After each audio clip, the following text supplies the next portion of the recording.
آج تو مائیں باپ کے خلاف کرتی ہیں اولادوں کو اور بیانیے بناتی ہیں کہ میرے ساتھ یہ ظلم ہوا، میرے ساتھ یہ زیادتی ہوئی، میں سسرال میں آئی تو میں یوں دکھوں میں مبتلا ہو گئی، تمہارے باپ نے میرے ساتھ یہ کیا۔ لیکن حضرت ہاجرہ نے کوئی بیانیہ نہیں بنایا، اپنے بیٹے کو یہ نہیں کہا کہ ابھی تم گود میں تھے، تمہارا باپ مجھے اس وادی غیر ذی زرع میں چھوڑ گیا، تمہارا باپ تو فلسطین میں تھا اور ہم یہاں کیسے دن کاٹے۔ اور اگر یہ بیانیاں لے کے حضرت ہاجرہ کھڑی ہوتی تو حضرت اسماعیل اپنے باپ کے فرما بردار نہ بنتے۔ اقبال کہتا ہے یہ کس نے اسماعیل کو آداب فرزندی سکھائے تھے؟ تو جواب آیا یہ حضرت ہاجرہ نے سکھائے تھے۔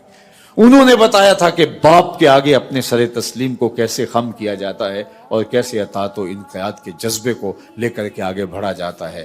تو صاحب آئیے میں اور آپ اپنی زندگیوں کو اللہ کے سپرد کریں، اور یہ سیکھنا ہے قربانی سے۔ یہ محض ایک دمبے کی گردن پہ چھری چلانا ہی نہیں ہے، بلکہ اس وقت کو یاد کرنا ہے، ان لمحوں کو یاد کرنا ہے، اور حضرت ابراہیم علیہ السلام کی قربانی کے فلسفے کو سمجھنا ہے۔